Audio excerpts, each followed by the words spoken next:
Pronto, pessoal, bom dia, né?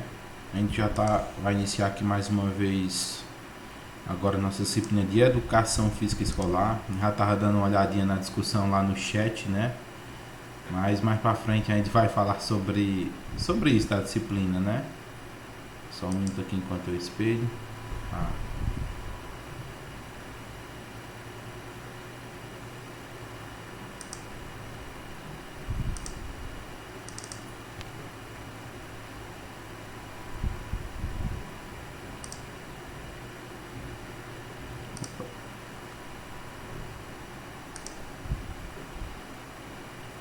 Pronto.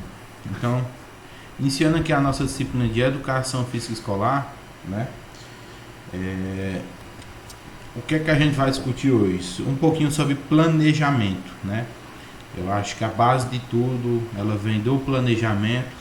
Uma aula bem sucedida, um trabalho bem executado, ela tem toda uma perspectiva de hora por detrás, né? De planejamento, de esforço, de estudo.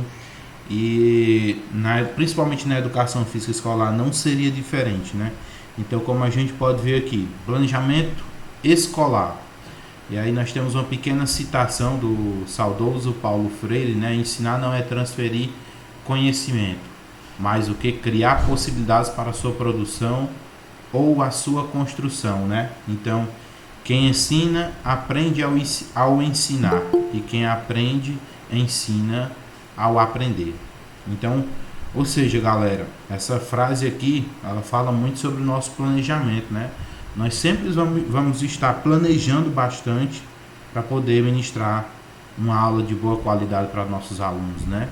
E à medida que vocês estudam um assunto e trocam ideias, até mesmo no ambiente aí da universidade, vocês acabam aprendendo mais quando vocês ensinam a um colega de vocês, tá bom? É aquela ideia. Por exemplo, a monitoria. Por que a monitoria é importante? Porque já é um primeiro exercício da docência. Lá você tem que planejar e tem que ensinar. E à medida do que você ensina, você aprende cada vez mais naquela área específica. Tudo bem? Só um minuto aqui que eu perdi o meu menu inicial. Não sei por que aconteceu isso. Que eu ia colocar aqui para... Por enquanto que o senhor procura, eu só queria fazer uma observação também. Se eu não me engano, acho que é até a Darcy Ribeiro, né, que fala que a educação ela não é perca de tempo, né? Ela é um investimento para o futuro.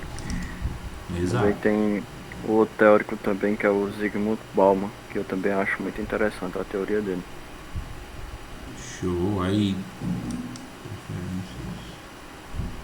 Você tá muito bem amparado, viu, Pedro? Não, e tem tá show, viu? E tem o Pitágoras também, né, cara, que a gente não pode esquecer, né? Que tem uma Exato. frase dela que eu coloquei até nessa prova do Enem que teve agora, eu usei uma citação dele, que fala assim, que eduquem as crianças e não será necessário castigar os homens. Justamente. É uma coisa, acho muito interessante. Deixa eu ver se é aqui. Ixi, problemas técnicos aqui, pessoal. Só um segundo, viu? Não, eu acho que eu vou ficar trancado aqui no quarto mesmo, porque hoje tá perigoso o negócio. Aí, Pedro, aquela construção que fica do lado da tua casa, até hoje tem, né? Rapaz, acabou já, só que ainda não abriu não aqui. Caramba.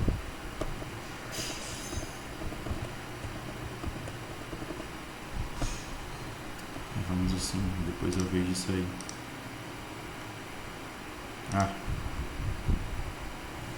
Pronto, agora deu certo. Deu certo, viu, pessoal? Então, retornando, né? A gente vai compreender aqui um pouquinho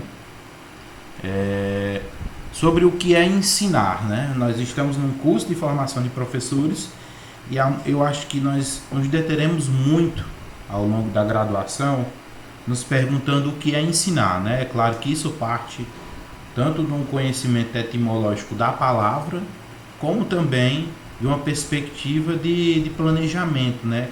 Que cada um vai ter o seu, cada um vai refletir em cima de alguns aspectos que prioriza mais em suas aulas. Então, ensinar bem, teoricamente, quer dizer que você sabe planejar, ou não também, né?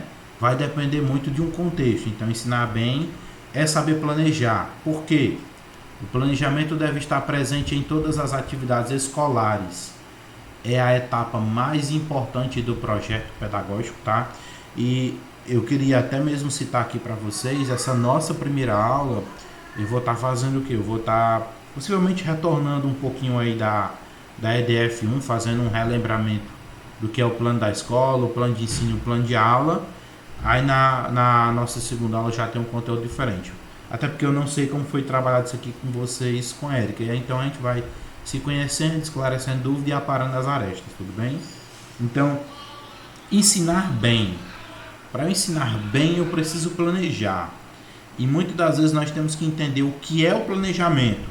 Aplicado à escola, nós temos 3 tipos de planejamento, ou de plano, ou de documentos específicos, para ser mais exato. Então, é a etapa mais importante do projeto pedagógico, porque é nessa etapa que as metas são articuladas, a estratégia e ambas são ajustadas às possibilidades reais. Existem 3 tipos de planejamento escolar. Muito importante, deixa eu frisar isso aqui para não ficar nenhuma dúvida. São articuladas estratégias e ambas são ajustadas às possibilidades reais. É muito importante você, quando for planejar, trabalhar com aquilo que você tem, porque, digamos assim, você vai se aproximar mais do real, daquilo que você pode fazer. Não adianta colocar uma aula, vou dar o exemplo mais específico da nossa área, uma aula bem mirabolante, com uma variedade de materiais, se você não tem isso. Então é melhor planejar com o pouco, de uma maneira bem vasta, porque se a escola tiver muito material, uma possibilidade real bastante grande, você vai conseguir fazer mais coisas ainda. Agora, se você já consegue trabalhar muito com pouca coisa, imagina quando você tiver muita coisa, muito material, tá? Então é importante você se aproximar do real, tá bom? E tem até uma frase do Paulo Freire que ele fala a respeito disso que eu estou tocando, do real, né? É importante nós falarmos o real ou a verdade até um ponto em que essa realidade ela se torne mesmo factível, palpável, ou seja, não adianta colocar aspectos muito mirabolantes se é uma coisa que está fora da sua realidade, tudo bem? É você se aproximar da sua realidade em si. Essa não é a frase, mas é o meu entendimento que eu quero passar para vocês. Em outro momento eu posso disponibilizar essa própria citação na íntegra para que vocês possam compreender melhor, tá? Então vamos lá. Quais são os planos da escola? Fazendo um pequeno retorno, se vocês já viram lá na EDF1, só para que eu possa esclarecer. Então existem 3 tipos: o plano da escola, o plano de ensino e o plano de aula. Tá, Kleber, o que é que trata cada um deles?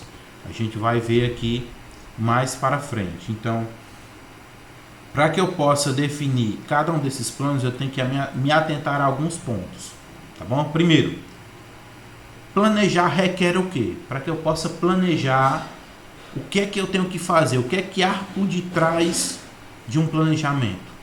E aí eu cito para vocês 5 características principais do que é planejar, ou o que o planejamento requer.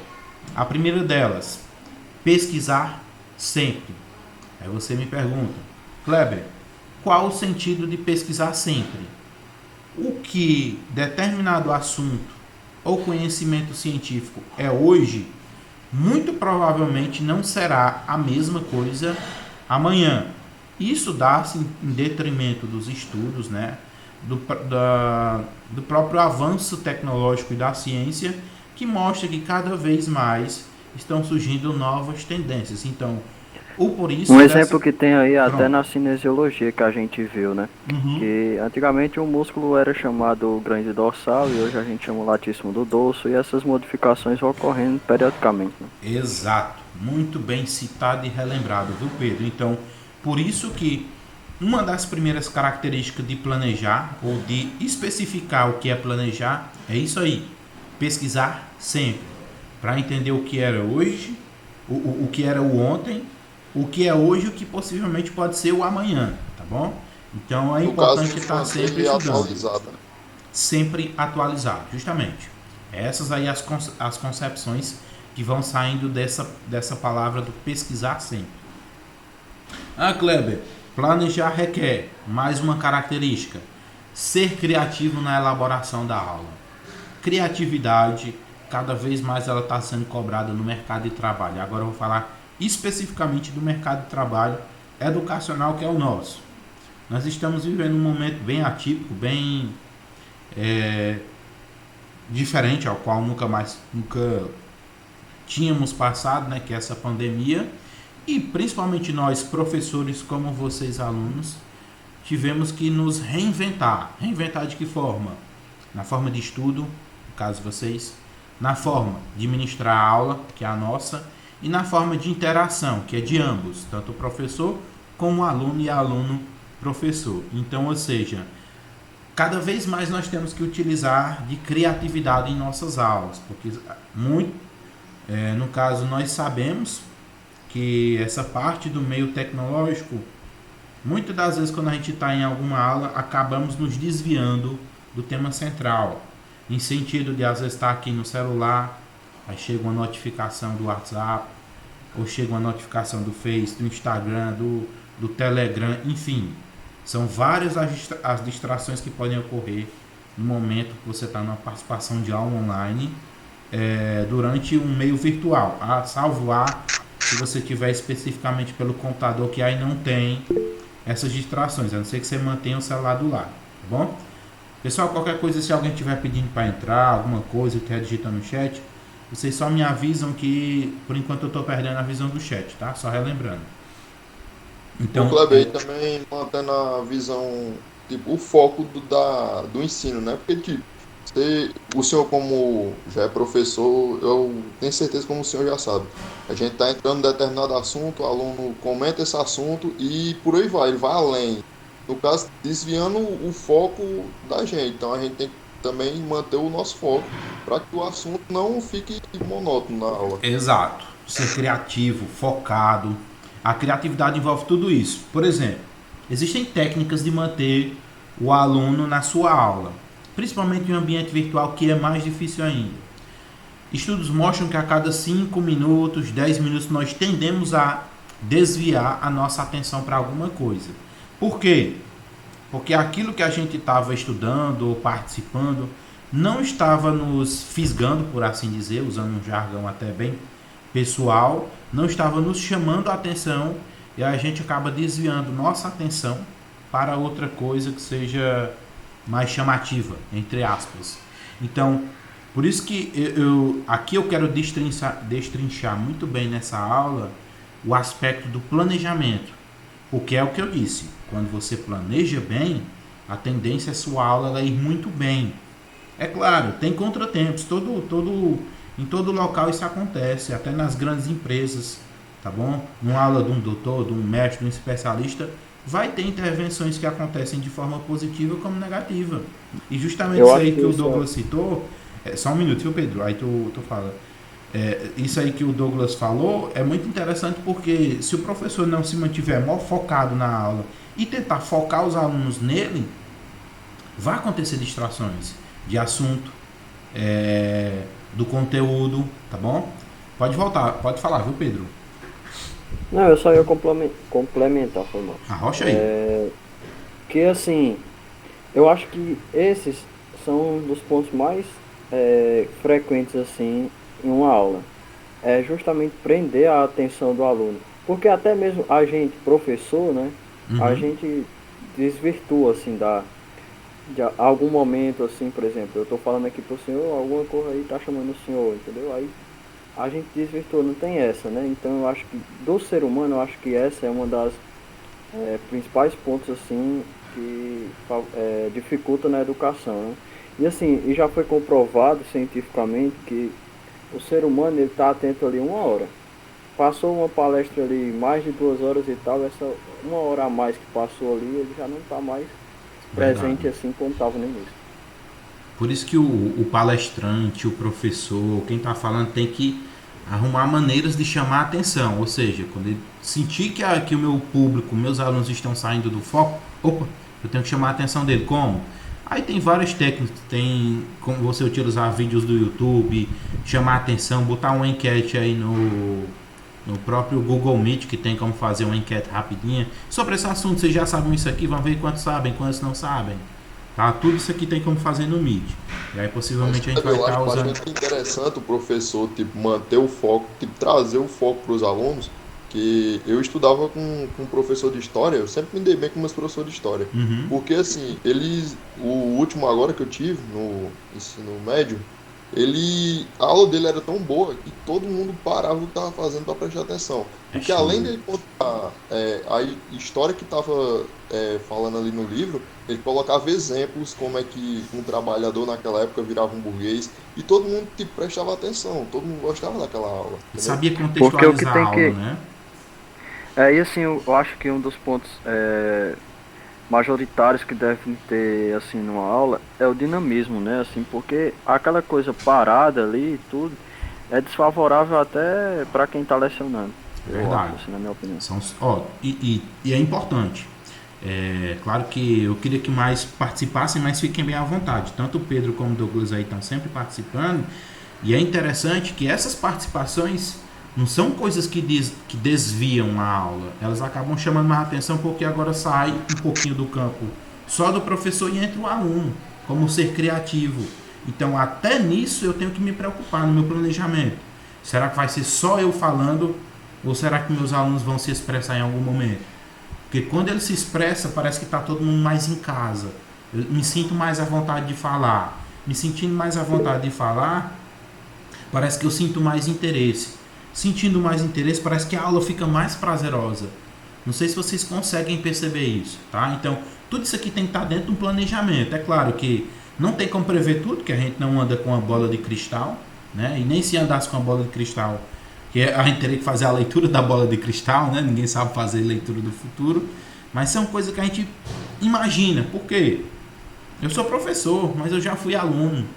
Eu compreendo basicamente na minha época o que é que me tirava do caminho e o que é que não me tira. Pode ser que tenha alguém parecido comigo, pode ser que tenha alguém diferente. Então, planejamento requer isso aí, a gente pensar todas essas questões. Eita, Kleber. Então quer dizer que planejamento é um negócio difícil. Inicialmente sim, porque com a experiência nós vamos ganhando novas ferramentas. E com essas novas ferramentas a gente vai conseguindo fazer com mais agilidade esse processo educacional. O que antes se levava muito tempo para montar uma aula no PowerPoint, é uma coisa chamativa, hoje se leva menos tempo. Porque a gente já tem textos previamente produzidos, vídeos que falam sobre aquele assunto. Então, ou seja, jogos, porque a gente vive hoje em dia cada vez mais numa sociedade tecnológica. E a educação, cada vez mais ela anda colada, principalmente nesse período, com a informática. Então, não tem como desassociar. Eu tenho que dominar, eu tenho que ser criativo, eu tenho que gerar interesse através disso que eu tenho disponível. Por isso que é o que eu disse na nossa primeira fala. É você fazer um planejamento com um real. Se eu tenho essas ferramentas, por que não utilizá-las? Eu não sei utilizá-las. Aí é outra questão. Você tem que aprender a utilizá-las. Tudo bem? Então é isso. É importante a participação de vocês, porque a gente consegue estabelecer uma conexão. E essa conexão vai gerar interesse e por si só vai deixar vocês de uma forma mais prazerosa em participar e aprender a aula. Onde diz, quando você participa mais, você acaba fixando aquele conhecimento de uma maneira que você nem percebe. É como se fosse uma conversa, né? Por exemplo, tem gente que diz, não, eu li um livro e não entendi nada, mas se eu assisti um filme, porque o filme foi interessante, foi prazeroso e prendeu sua atenção. Quem foi que disse que para fazer um filme não tem planejamento?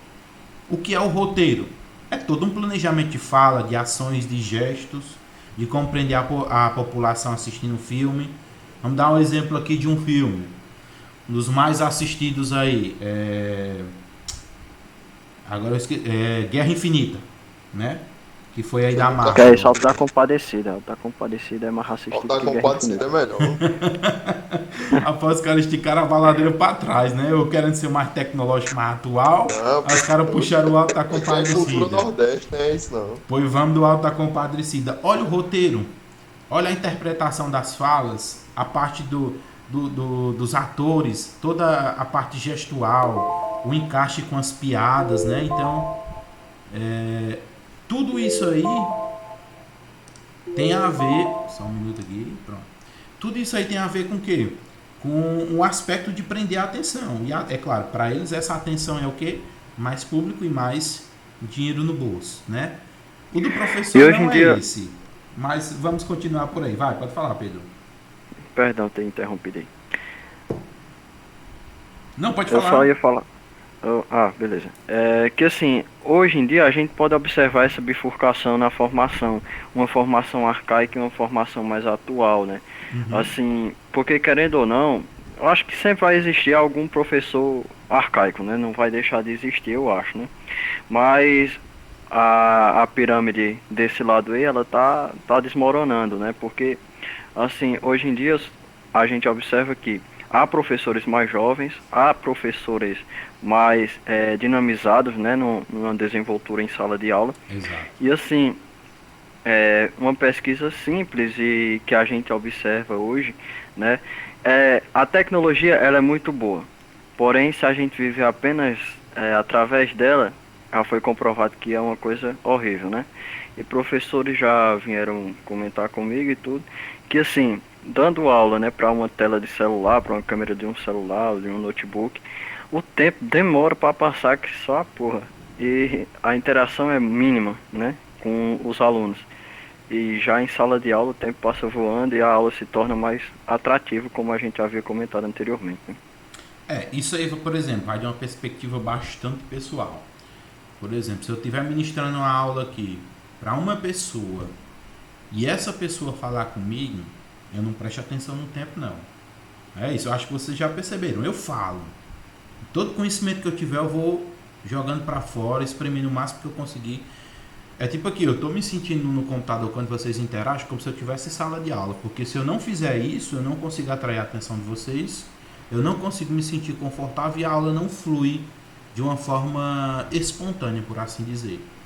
Então, como eu disse, tudo isso é questão de quê? De planejamento. Eu me preparo para isso. Se eu estou na frente da tela, eu encaro essa tela como um relógio, que a cada fala que eu dou, parece que em uma batida, em uma passada do ponteiro do relógio, parece que eu falei 1000 coisas e o tempo não passa, a aula vai chegar a um ponto que nem eu vou conseguir aguentar e nem vou conseguir encerrar o tempo. Eu estou fazendo o quê? Não sei se vocês repararam e apareceu aí no canto direito, inferior direito. Eu estou botando o cronômetro com alarme na tela. Porque senão eu estendo o vídeo mais de 20 minutos, fica uma coisa pesada demais para carregar e aí ninguém assiste. Vídeo de 1 hora. Não tem condição, é por isso que eu estou fazendo. Porque eu falo e eu gosto de falar para poder chamar a atenção. É claro, quando você se sentir confortável, isso é uma questão de conforto. Nem todo mundo se sente confortável de participar da aula, mas quando participa, é claro que a gente nem se lembra do tempo, né? Ok?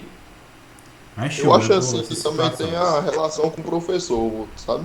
Tipo, se a relação é muito boa, como assim, eu acho o senhor um excelente profissional, tipo, eu Obrigado. tenho um certo interesse pela aula do senhor, o jeito que o senhor fala, entendeu? É dar abertura, eu dou muita abertura para isso, mas é claro, não é desviando nem nada, mas está dentro do meu planejamento. Se eu não dou abertura para um aluno se sentir confortável de falar comigo, né? Desculpa, é claro que ele não vai falar, ele vai ficar calado, né? Não vai falar, não, vai que eu levo aqui uma dura, uma chamada, uma correção, aí eu fico com vergonha, eu fico mais acanhado, aí é que eu não falo mais nada. Então eu sou aberto a possibilidades. É claro, se tem alguma coisa que não é a ver, que não está de acordo com o conteúdo da aula, eu não gosto de repreender, eu gosto de contornar a situação. Isso aí é desse jeito, mas poderia ser isso aqui e tal, tal. O cara não se sente assim, acanhado, como se tivesse falado uma coisa errada. Tudo isso é questão de planejamento. É Eu claro acho que que muito assim, das por experiência. Pode falar, Pedro. Eu acho que assim, é por conta da sociedade, eu vou usar um termo aqui que assim, eu nem sei se existe, mas a sociedade mundial, ela tem uma síndrome que a gente pode dizer, né, que é uma síndrome da superioridade. Porque Ah, assim, exatamente. Aí o que é que acontece? Tanto tem essa pressão de falar por conta do professor ali, tá ali, de ser uma pessoa formada e considerar certo que isso não deve ocorrer, né, de considerar verdade. uma pergunta besta. Mas tem também a questão da presença dos colegas, né? A presença dos colegas. E assim, e sempre vai ter um ali que vai se sentir superior aos outros, né? E se a gente fizer uma pergunta, vai ficar resmungando e tudo. Eu, graças a Deus, nunca tive problema com isso, não. Se tiver, é pior. Que aí você deixa de falar, deixa de aprender, deixa de participar da aula. Agora, é claro, isso aí tem que estar dentro do planejamento do professor e tem como saber, ele tem como. Ele tem que entender como contornar essas situações. Por isso que eu sou sempre assim, dou um tempo, questiono. E aí, alguém quer botar no chat? Quer falar? Liga o áudio, a câmera não precisa não. Às vezes a pessoa tá desarrumada e tal, e eu entendo essa situação, ou não tá num ambiente tão legal, só quer falar, mandar o áudio, beleza. Então, ou seja, tudo isso que a gente está discutindo está dentro de quê? Planejamento. O planejamento requer isso aí. São situações que podem sair do controle ou não, tá? Pode estar dentro do seu planejamento ou não. Ou também eu coloco até como uma capacidade de improvisação do professor. Então, às vezes, a gente tem que dar uma improvisada. Ninguém sabe de tudo, né? Eu não digo assim Que é improvisada justamente de isso mentira. aí. Pode falar. Isso aí a gente também deve estimular tanto no aluno também. A questão da improvisação, eu me lembro também que quando a gente tava lá no fundamental, que tem aquelas peças de escola e tudo. E, cara, sinceramente, assim, eu nem gostava de ler as falas, né? Uhum. Eu gostava de ir lá na hora e tudo, e desenrolar lá na hora, ler as frases, as falas assim por cima para saber do que se trata, sabe? Mas a improvisação eu acho que é um dos principais pontos que favorecem tanto o aprendizado quanto o ensino, né? A E própria a interação. escrita, né? A própria escrita que vocês vão pôr no Enem, queira ou não, quando faz aquela redação, é uma improvisação, mas é uma improvisação baseada em quê? Baseada em uma leitura de determinado assunto. Só que você se coloca no meio, quando você vai criar uma redação do Enem, sei lá, e aí quando você se coloca no meio, você improvisa em cima de determinado assunto. É claro que isso você só consegue com experiência, fazendo. Se você não faz, não espero que você chegue lá e faça uma coisa às mil maravilhas, né? E nesse caso do Enem aí, a gente pode até considerar como um planejamento involuntário. Porque assim, porque quem vai fazer a prova do Enem, ele vem estudando, ou seja, vem se planejando desde a sua formação, né? Exato. E quando você vai, por exemplo, desenvolver, sei lá, uma redação, como a gente estava falando, né? A gente já tem um planejamento, porque, tipo, a princípio não, porque a gente não sabe qual é o tema. Mas a partir do momento Exatamente. que a gente lê e compreende o tema, aquele planejamento que a gente fez a vida toda, né, para fazer essa prova, ele vem e você desenvolve, né? As ideias vão surgindo na ideia, parece uma cachoeira. No início você fica todo em branco. Aí depois vem surgindo a primeira palavra, vai levando a segunda, a terceira. Aí você imagina o primeiro, o segundo, o terceiro parágrafo, introdução, desenvolvimento, conclusão. Como é que eu chamo a atenção para isso? Como é que eu foco? Deve você estar com o texto pronto. É assim. Então, planejamento requer pesquisar sempre, ser criativo e agora estabelecer prioridades e limites, né? Então, tem que ter isso aí. A gente planeja, a gente deixa todo mundo participar, mas tem que ter uma prioridade e limite. De que forma? Por exemplo, eu vou pegar um exemplo bem prático aqui da minha menina que está em aula online. E é muito difícil ministrar aula online para crianças de 5 6 anos, que é lá o jardim, a alfabetização, tá no primeiro ano, quer dizer, agora é primeiro ano, aí depois termina a alfabetização, né? E é difícil, por exemplo, para o professor falar desses dois quesitos que eu falei para vocês, principalmente ser criativo, mas o pior deles é estabelecer limites. Por exemplo, as crianças tudo com o microfone ligado. Como é que entende alguma coisa? Como é que você consegue ministrar uma aula desse jeito? É claro que isso não acontece no ensino superior. A maioria das vezes parece que está um silêncio pairando. Dá até para escutar ali o grilo atrás do guarda-roupa. Mas isso é quando o microfone está ligado. Quando não, parece que a gente está num deserto. Mas isso aqui é planejamento. Planejamento requer prioridades e Kleber, limites, só tá uma bom? pergunta, tipo assim, eu sou, se Deus quiser, quando eu me formar, ser professor e tal, eu não quero colocar aluno para fora. Eu acho que muitos professores são assim, não quer colocar ninguém para fora e tal. Mas se você está passando um determinado conhecimento lá para a pessoa, quer que ela se engaje na sua aula de qualquer forma, e pegar as melhores maneiras possíveis para ela conseguir aprender. E ela, tipo, ser ignorante, dizer que aquilo ali não presta, nada. Não Tipo, serve como é que o para ela. professor como é, se comportar diante dessa situação? Rapaz, é o seguinte: tem situações que são difíceis, tem situações que são fáceis. Nós, professores, temos que nos preparar para isso. Vamos lá, Kleber, responda, deixa eu te enrolar. Trazer atenção para esse aluno. No mínimo, quando esse menino está atrapalhando uma aula e está querendo atenção. Atenção que às vezes ele não tem em casa e nem limite. O professor, tem hora que eu acho assim, eu não gosto tanto do método atual nem do método antigo. A gente tem que ser um misto, né? Porque, por exemplo, parece a ideia que um professor mais atual ele não tem limite, não tem pulso. Mas também dá a ideia de que ele é um professor antigo, me deu o pio, sai fora da minha sala. Tem que mesclar bastante disso aí. A gente tem que ter prioridade prioridade não, tem que ter limite na fala, né? Tem que ter aquele tom de voz assim, de estabelecer o limite e esse limite ser respeitado.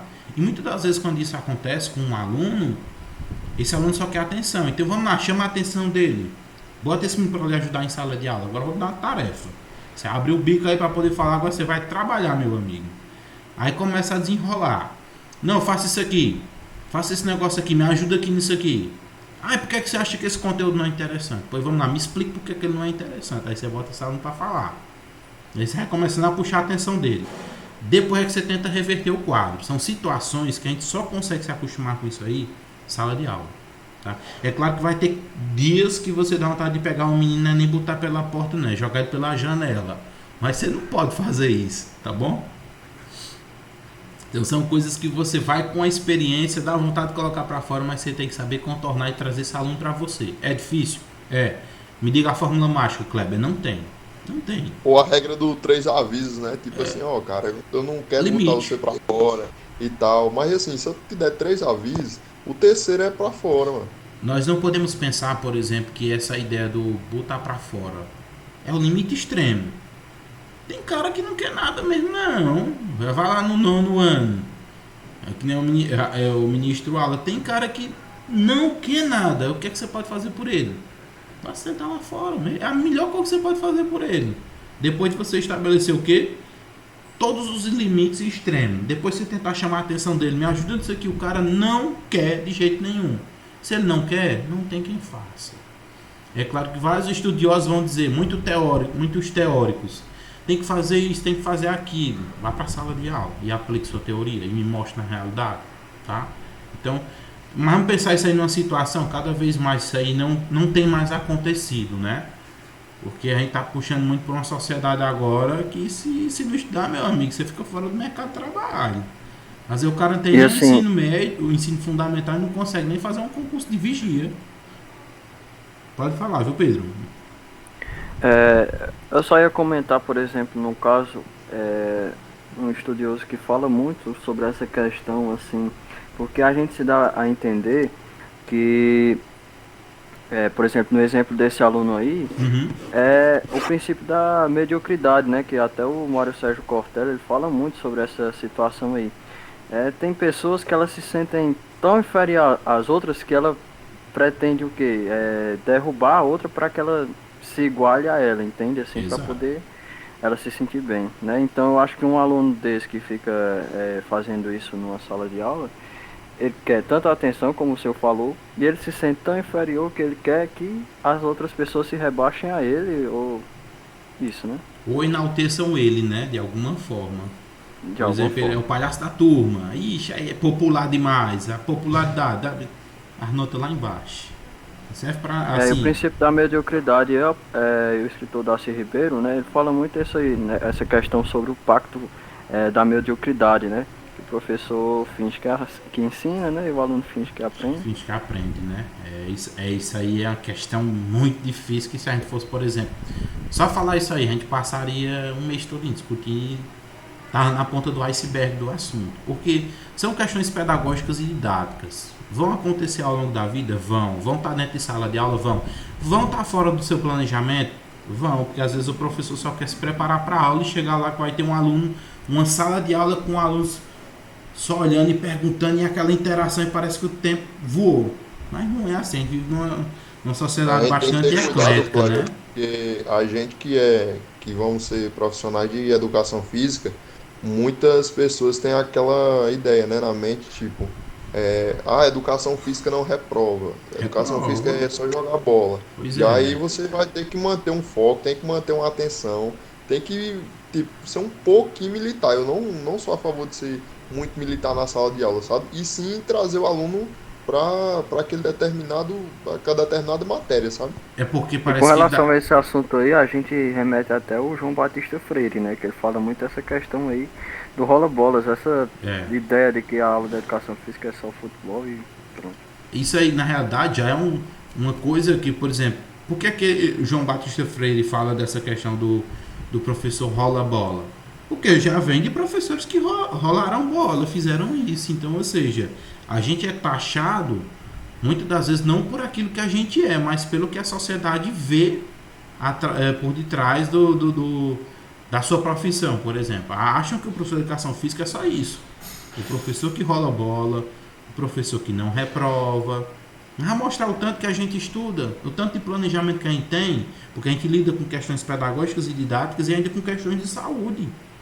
Tá lá dentro da escola, quem é o profissional responsável para trabalhar a saúde? O profissional da educação física. Quem é que dá Mas conhecimentos assim, pedagógicos e Kleber, didáticos? O profissional da eu educação acredito física. que uma hora, por mais que o cara seja paciente, o professor e tudo, uma hora ele vai pensar, cara, eu estudei 4, 5 anos da minha vida para ter um aluno aqui e te bagunçar na minha aula querer mandar, mais que eu, entendeu? Pronto. Acho Isso que aí vai que você ter uma hora falou, que da o questão professor. do militarismo, eu acho que eu poderia traduzir em outra palavra. É a autoridade. A autoridade, muitas das vezes, é arremetida a quem? Ao militarismo. Só que não é obrigado você ser militar para ter autoridade em sala de aula. Você pode muito bem ser professor e ter autoridade em sala de aula. Agora, estabelecer limites, por exemplo. Vamos falar aqui do negócio. Eu acho que quem já vivenciou na escola, isso aí pode ter acontecido. Às vezes o professor entra na sala de aula e tem um tempo de entrada e de saída do aluno. Principalmente ali depois do intervalo, do recreio, né? Dito recreio. Os alunos têm 5 minutos para poder entrar na sala. Porque durante o recreio é para se divertir, beber água e ir ao banheiro. Ele quer só fazer quando toca a sineta. O professor entrou na sala de aula. Qual é a regra? O aluno não entra mais. E aí? Aí o aluno entra, você bota para fora, a diretora vem e bota para dentro. E aí, como é que fica a moral desse professor em sala de aula? Quem manda em sala de aula é o professor. Eu não estou dizendo assim de uma perspectiva agora militar nem nada não, mas se você não for a autoridade ali, você perde sua autoridade. E por quê? Se tem essas regrinhas e limites estabelecidos de entrada e de saída, é porque cada vez que um for entrando, vai chamando a atenção da turma, a turma deixa de focar no professor, o professor perde o raciocínio e, ou seja, a aula fica toda desequilibrada, vira uma cascata de problemas. Então isso a gente tem que, até nisso a gente tem que pensar, tá bom? Então, vamos fechar esse primeiro blocozinho aqui. Planejar requer pesquisar sempre, ser criativo, estabelecer prioridades e limites, estar aberto para acolher o aluno em sua realidade, ser flexível para replanejar sempre que necessário. Já falei logo que vou tratar esses dois pontos aqui, os finais. Estar aberto para acolher o aluno em sua realidade. Nós vamos encontrar nas escolas alunos de várias realidades diferentes. Kleber. Oi. E assim, eu acho que é um ponto até interessante, só para dar uma retomada no que o senhor acabou de falar, porque eu não quis interromper, a diferenciação entre a autoridade em sala e o autoritarismo, né? Que muita Exato. gente às vezes pode confundir isso aí. Muito bem lembrado. Muito bem lembrado, viu? Então,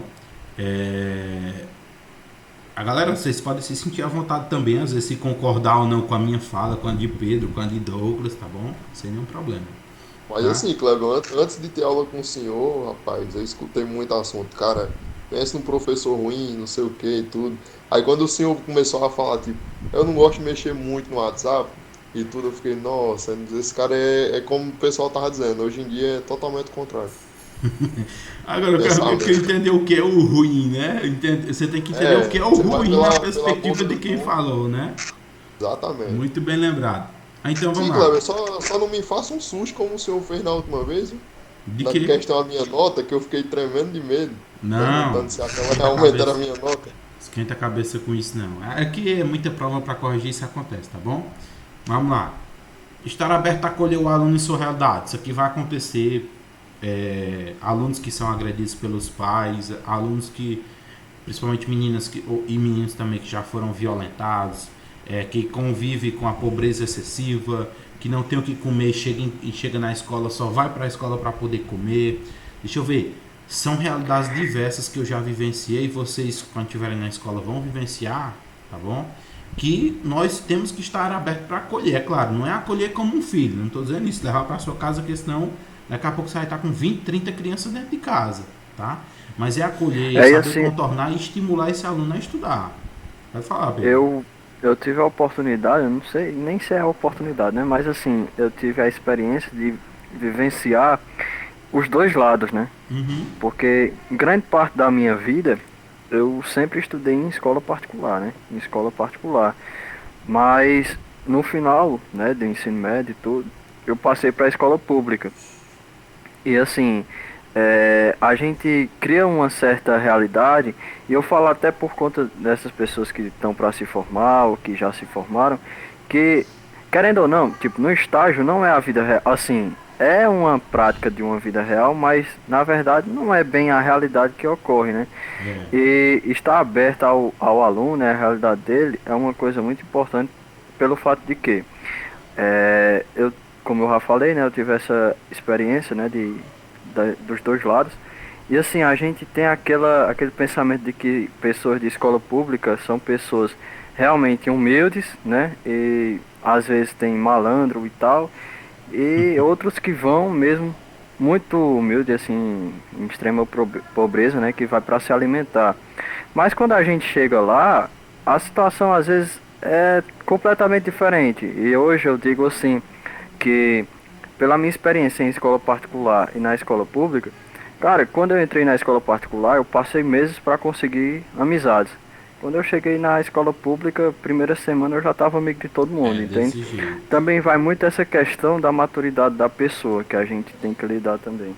E parece que você está entrando num duelo de egos, né? Porque a escola Exato. particular geralmente é quem tem condição financeira. E lá tem um mais rico, tem um pai, não é ele não, porque ele não trabalhou não. Quem trabalhou foi o pai e a mãe dele. E tem um que é sempre mais rico do que o outro. Ah, meu pai teve isso, ok, vou para ali. Aí não quer se misturar. Isso acontece muito. É claro que tem realidades e realidades, tá?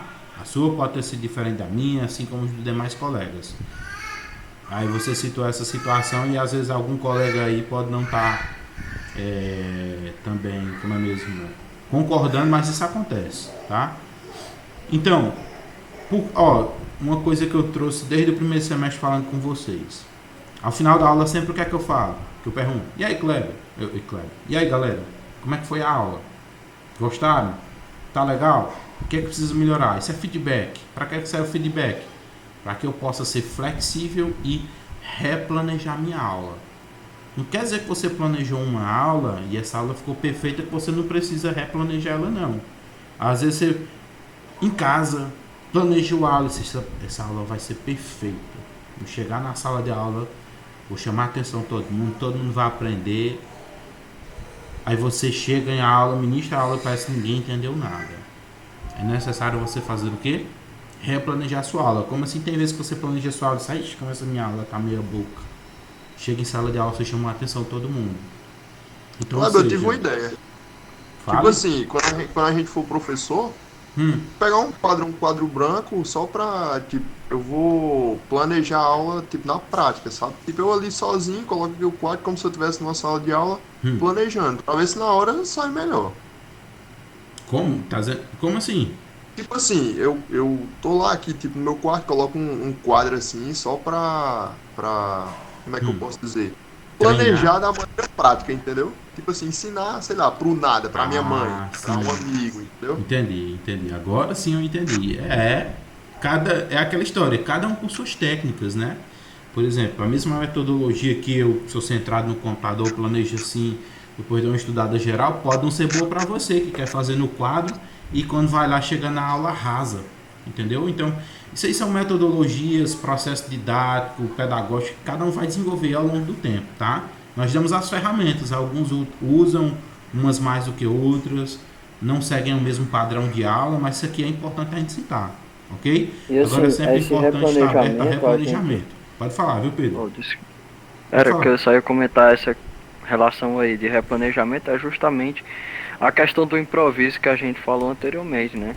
E assim, a partir do momento que a gente fez aquele planejamento, que chegou lá, que não foi bem como a gente esperava, e na hora assim a gente quer mudar e entra muito essa questão do improviso, e a partir desse improviso a gente já planeja a próxima aula que já tem a ideia de como é que vai ser, né? Verdade. Ó, vou dar